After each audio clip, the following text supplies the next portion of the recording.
Amigos, ¿qué tal? Bienvenidos a Cambio de Agujas. Hoy con nosotros se sienta una maquinista desde Italia.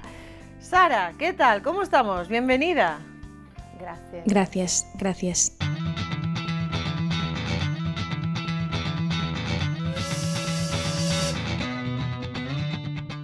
Bueno, quizás puedes contarnos un poco de tu vida, de tu infancia, de la familia en la que te criaste, no sé, un poquito. Yo soy Sara Ricchini, soy de Lumezzane. Tengo, no me acuerdo cuántos años, 36 años. Vivo en Italia, estoy casada hace poquísimo y nada. ¿Tenías fe desde la infancia o comenzaste posteriormente en la fe católica? Bueno, he crecido en una familia que me ha educado siempre en la fe católica y he recibido todos los sacramentos. He hecho el seguimiento que hacen todos. He llegado a la fe por las catequesis. He sido educada para ser una buena niña y después una buena chica. De joven frecuenté la iglesia hasta que recibí el sacramento de la confirmación. Después me alejé. Vale, ¿por qué te alejas después de la confirmación? ¿Qué sucede ahí? El alejamiento de la fe y de la iglesia lo he tenido después de la confirmación. ¿Por qué? Porque después no había alguien que hiciera de guía en la iglesia o alguien que te hiciera volver. Durante la catequesis no había comprendido plenamente, quizá por la edad o por la adolescencia, el significado de ello, y no tenía los instrumentos para continuar permaneciendo allí.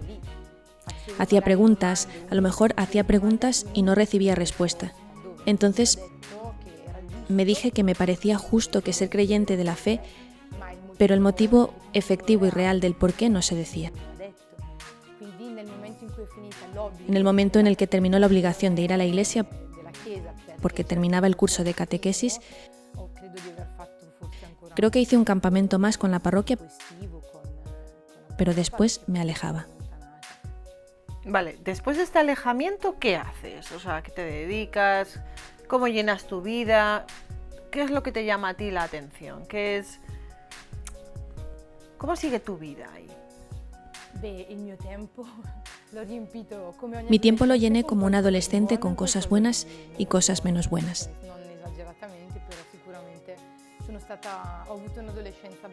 Seguramente he tenido una adolescencia bastante tormentosa. Al principio tenía la pasión por la danza clásica. Después, por una enfermedad en la rodilla, tuve que interrumpirla. Y para colmar esta carencia, cultivé la pasión por el canto. He hecho la carrera profesional de canto. También he abandonado este camino porque resultaba un modo muy vacío, privado de valores. Y aunque yo estaba alejada de Dios, buscaba. Me he dado cuenta después que siempre he buscado los valores en cualquier cosa fuerte que me sostuviese. Vale, ¿y cómo era tu fe en este momento? Quiero decir, ¿era más floja, más alta? ¿En qué te apoyabas? No sé, ¿existía algún resquicio de fe?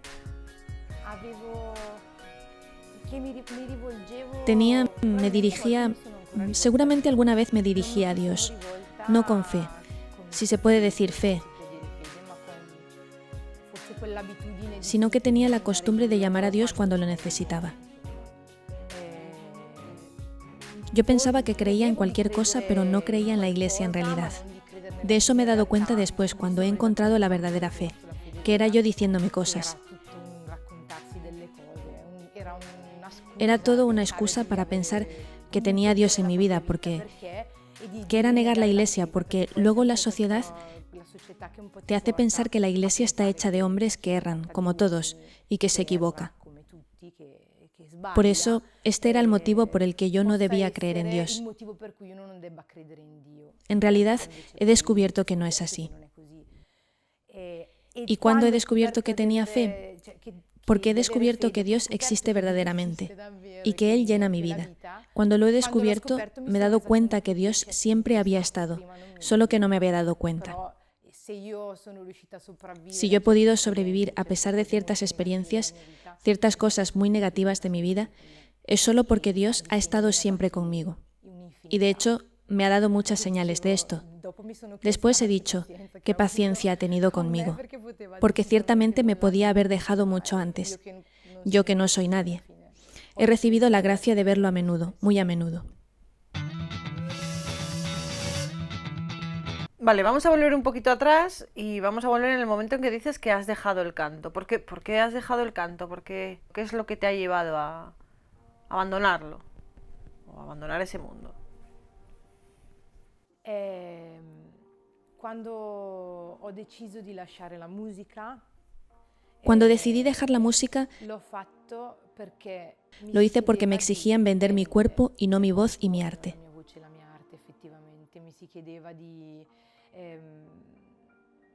Efectivamente, porque me exigían tirar fuera aquello que era mi don artístico, porque era más importante el aspecto, porque era más importante la apariencia, porque era más importante la actitud, cuando para mí era más importante cantar y mi voz con lo que podía transmitir a través de mis canciones.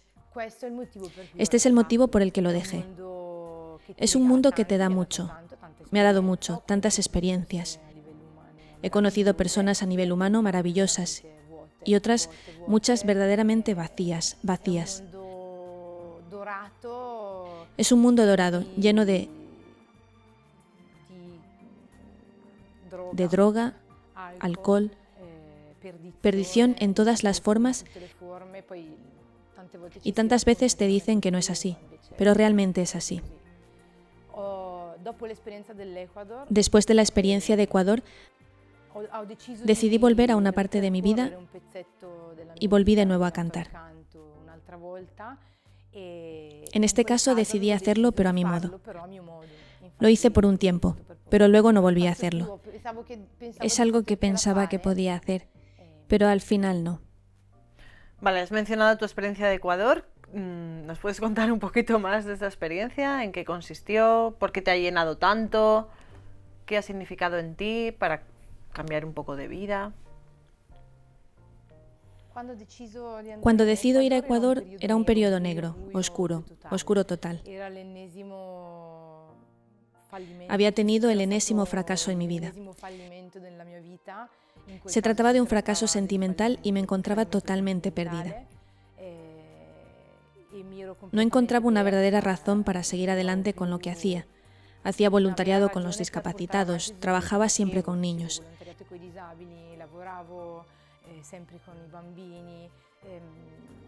Pensaba que mi vida estaba llena de amor, de cosas bonitas.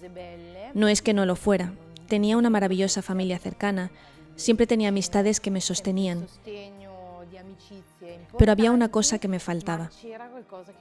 Y cuando sentí que había tocado fondo, decidí que tenía necesidad de cualquier cosa que fuese totalmente distinto de lo que había conocido hasta ese momento. Encontrarme a mí misma y reencontrar los valores que había encontrado, aunque no sabría darles un nombre. Buscaba incluso a Dios, pero aquí era imposible encontrarlo. Tenía demasiadas distracciones, demasiadas cosas, muchos impedimentos externos y posiblemente también una inmadurez de mi parte, aunque había tenido muchas experiencias, y entonces decidí que debía encontrar algo más. Y entonces empezó una búsqueda que me llevó a Ecuador, a tener una vida maravillosa durante 2 meses, a encontrarme de no ser creyente y atormentada, a ser la persona más feliz del mundo, a vivir también momentos de oración muy intensos, cosa que aquí es muy difícil cuando tienes tantas otras ocupaciones, a vivir con las hermanas, a rezar, a tener tiempo de silencio, también durante las comidas, a compartir desde el primer al último momento del día con una alegría y una serenidad y una riqueza interior, y también el encontrarse con muchas personas que ahora estoy procurando esto mismo en la vida cotidiana, pero no consigo encontrar la misma serenidad. Encontrar aquí esa plenitud es difícil. La gente puede pensar que te pasabas el día rezando. ¿Cómo era aquello? No rezaba todo el tiempo, pero mucho tiempo sí. Muchas veces yo también llamaba la atención a las hermanas para recordarlas quizás el momento de oración, porque la vida era verdaderamente tan intensa que comenzaba temprano por la mañana y terminaba muy tarde por la tarde. Y no se olvidaban nunca de rezar, pero a lo mejor yo era muy rígida sobre el horario de oración. Y después me he reído con una hermana sobre todo esto cuando me he encontrado de nuevo con ella después de tantos años. Allí hacía un poco lo que es mi trabajo, que es asistir a personas especialmente discapacitadas y también ayudar como nutricionista, otra capacidad que tengo. Ayudaba como podía. Físicamente no tengo muchas posibilidades por los problemas míos personales. Y ayudaba con lo que podía a nivel educativo, trabajaba en el colegio de Playa Prieta con los niños menos hábiles, discapacitados, y trabajaba con ellos. Entiendo que para ti el viaje a Ecuador fue una experiencia enriquecedora, que te llenó. ¿Cuándo piensas que es el momento en que cambia tu vida? ¿Dónde se produce ese clic de ¡ay! Ahí ella ha cambiado mi vida? El momento en el que yo comprendí, el momento exacto en el que yo comprendí cuánto, no sé cómo explicarlo, la presencia. Cuando yo comprendo que Dios existe, no sé si decirlo así, que he sentido la presencia de Dios que me invadió completamente. Fue un momento de adoración al Santísimo.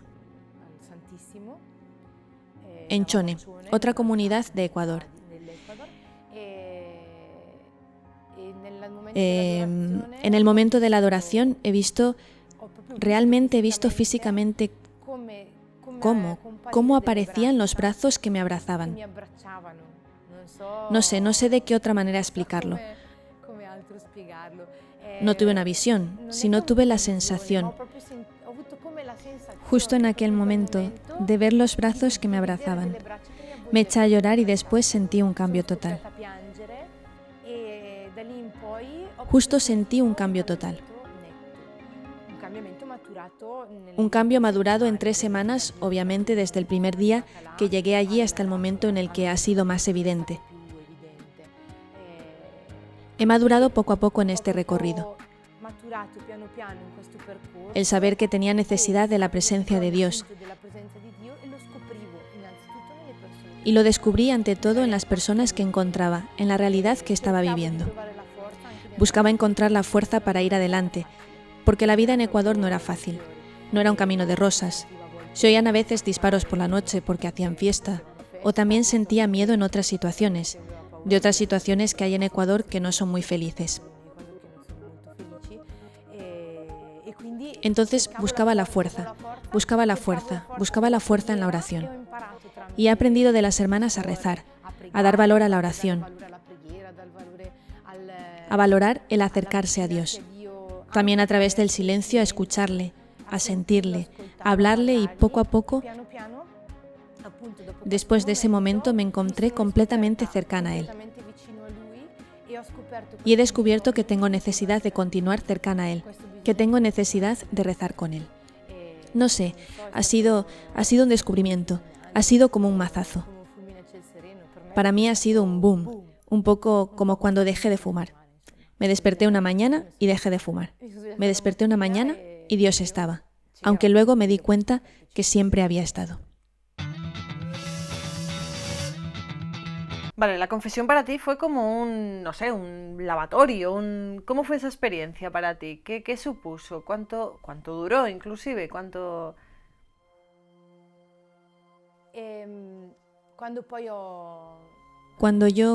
Cuando en el momento en el que descubro que esta fuerte unión con Dios, siento la urgencia de confesarme. Confesión que me asustaba muchísimo, porque hacía cerca de 20 años que no me confesaba y temía muchísimo. En el mundo de la benevolencia divina, temía muchísimo el juicio de Dios, ¿no? Porque 20 años de pecado, digo, tendré muchos pecados para decir. Hice la primera confesión, que duró muchísimo, con una alegría, una serenidad en el corazón increíble. Encontré un sacerdote que me acogió como si fuese casi un padre, que obviamente no conocía porque era en Ecuador. Salí de la confesión llorando tantísimo, de una felicidad que creo he vuelto a encontrar poquísimas veces. Me arrodillé. Recé llorando después de mi confesión. Y cuando recibí la comunión, tuve la sensación de un calor dentro que parezco una mística. Parece una cosa fingida. No sé explicar el calor que se siente, pero ese calor tengo la gracia de vivirlo casi todas las veces que recibo la Eucaristía. Yo me siento cercana a Dios, sobre todo también en el momento de la Eucaristía, que es un don grandísimo. Y a través de las hermanas, sobre todo he aprendido a adorar la Eucaristía, a adorar al Señor, a desear el bien del alma, a preservarlo y a llenarme de él todas las veces que lo recibo. Vale, Sara, cuando regresas de Ecuador, regresas con una gracia muy grande, regresas con la gracia de Dios, el conocimiento de muchas cosas. ¿Cómo se mantiene esa gracia en Italia? ¿La logras mantener? ¿Sigues el mismo camino? ¿Qué es lo que haces ahí en Italia? Digamos que esta nueva vida que tengo desde hace poco es difícil de cultivar todos los días. No digo, así, qué hermoso, todos los días son felices, todos los días son siempre, caramba. Hasta la Madre Teresa de Calcuta ha tenido momentos difíciles.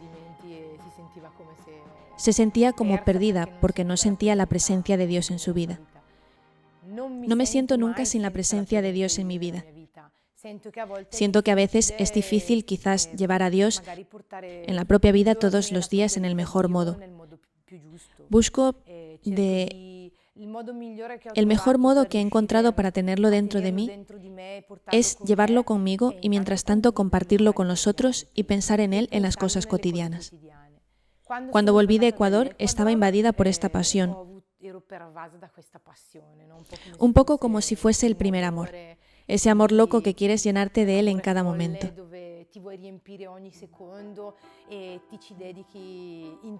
Después recibí una bofetada enorme, donde estuve catapultada de nuevo en la vida de cada día, donde a veces he caído. No me he alejado más, pero sí he caído, con errores.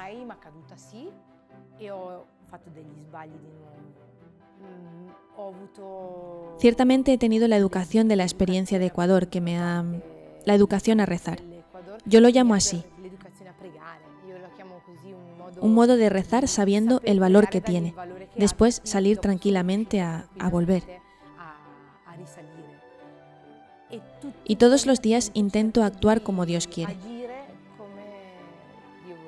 Este es el único medio que yo encuentro para tenerlo siempre cercano a mí. También en la oración, claro, pero creo que el testimoniar a los otros, efectivamente aquello que Dios ha hecho en tu vida, también en las pequeñas cosas, es la cosa más bella y mejor para tenerlo. Yo estoy casada con una persona a la que doy testimonio todos los días de la presencia de Dios en nuestra vida. Estoy regalando todos los momentos posibles, imaginables, en los que me siento cercana a Dios, de modo que Él entienda el valor. ¿Tu marido tiene fe? ¿Él te acompaña en las cosas de Dios? Yo he recibido la gracia de Dios de encontrar esta persona maravillosa que todavía no sabe cuánto Dios, él no se da cuenta, pero yo lo veo, hasta qué punto Dios está presente en su vida. No ha recibido los sacramentos, pero fue él quien me pidió que nos casáramos en la iglesia porque comprendía la importancia, el valor que Dios tenía ya en mi vida. La ha respetado siempre y me acompaña siempre. Y él a veces, no digo que me recuerde el ir a misa, pero comparte conmigo todos los momentos de oración conmigo. También en los pequeños gestos, cuando vamos a dar una vuelta juntos. Cada vez al salir con la moto, yo digo la oración, ¿no? Y es un momento bonito porque lo compartimos juntos. Tenemos un interfono y entonces él, al fin, reza conmigo. Lo quiera o no, reza conmigo. Es un bellísimo momento. Es bello que él me sostenga, aunque todavía no tiene claro en su vida cuánto pueda estar Dios presente, el valor que puede tener la presencia, tener a Dios en la propia vida. Eso es una gracia maravillosa, porque he encontrado a tantísima gente creyente que no tenía tanto a Dios en la propia vida en cuanto no recibían a Dios en los sacramentos. Rezo para que encuentren la plenitud de conocer a Dios también en su corazón, no solo en el testimonio de la vida de las personas. Sara, después de haber estado metida en el mundo de la música, del canto y pensar que quizás con eso puedes encontrar la felicidad, hay tanta gente que quizás con eso puede encontrar la felicidad, ¿qué le dirías a esos jóvenes que no creen que pueden encontrar la felicidad en Dios, en la Eucaristía, que creen que no se pueden encontrar con la fe? ¿Qué les dirías? Yo creo que, desgraciadamente, hoy los jóvenes no sienten la presencia de sí mismos antes de sentir la presencia de Dios. Primero, el problema más grande es que faltan los valores en general. No en todos, gracias a Dios, pero para muchos esta sociedad es una pobreza de valores. Una pobreza de espíritu, una pobreza del alma. Veo las almas vacías que vagan por el mundo. Cuando yo era adolescente, ya hace tiempo, me acuerdo del tormento de ser adolescente. Entonces, no sabría cómo enseñar a ser un adolescente, porque es un tiempo que deben pasar todos. Lo que yo puedo aconsejar a todos es que estén cerca de las personas buenas y ver lo bueno de las personas. Buscar el bien, buscar lo bueno, buscar las cosas bellas, las cosas felices en las pequeñas cosas. No buscar cosas, descubrir lo bello de la vida en lo cotidiano, en el día a día, en los pequeños gestos, en la verdadera amistad y no en la fútil. Y no buscar a la fuerza el dinero, sexo, droga, alcohol. No buscar la ganancia fácil. Esas cosas no importan para nada. Yo sé que ahora no lo entienden completamente, pero lo entenderán después. Agarrarse a las cosas buenas. Efectivamente, Dios es una buena cosa. La sociedad, desgraciadamente, aleja mucho de la fe. Digamos, yo oigo hablar a muchos que critican la fe y critican la Iglesia. No hablo de la Iglesia hecha por hombres, que podemos equivocarnos. Hablo de la Iglesia en forma extensa, la que Jesús ha querido, que Dios ha querido para nosotros. Y yo creo que cuando las personas la critican, es bueno preguntarse, ¿qué daño está haciendo la Iglesia? ¿Qué mal hace Dios? ¿Enseña mal en las cosas que da? No. ¿Enseña mal o enseña bien? Enseña bien. Por eso, aunque uno no pueda estar de acuerdo, mal no enseña. Entonces, algo de bueno tendría que enseñar, ¿verdad? Aun cuando no lo descubrimos.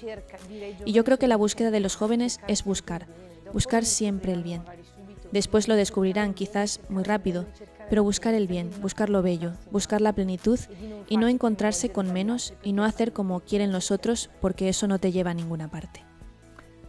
Sara, muchísimas gracias por estar aquí hoy con nosotros, por tu testimonio. Rezaremos para seguir en la lucha con los jóvenes de Lumesane, espero haberlo dicho bien. Gracias por estar aquí.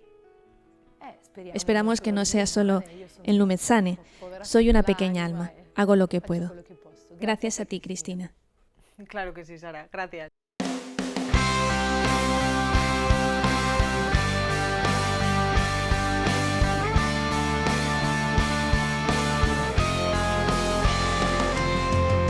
Amigos, pues sí, La pobreza de espíritu que ahora mismo está viviendo la juventud, no solamente en España, sino en el resto del universo, y digo universo ya porque creo que Dios abarca todo el universo y la pobreza se nos está extendiendo, la pobreza de espíritu, la pobreza material también, pero la pobreza de espíritu se está extendiendo de una manera bastante preocupante. ¿Qué hacer ante esto? Bueno, pues tenemos la fe católica que nos lleva a la Eucaristía, nos lleva a la confesión. Fijaos qué importante la confesión, fijaos qué importante el lavatorio, ese que me siento limpia, me siento limpio cuando me confieso. Hay que luchar contra esto, hay que luchar contra esta pobreza, hay que luchar contra la hipocresía del católico, ¿cómo definirlo? Del católico que se hace su propio catolicismo. No sé, esta lucha contra la pobreza que uno mismo lleva en el corazón. Pues nada, aquí seguimos entonces en la lucha, acompañado siempre de nuestra madre la Virgen. Gracias por estar aquí.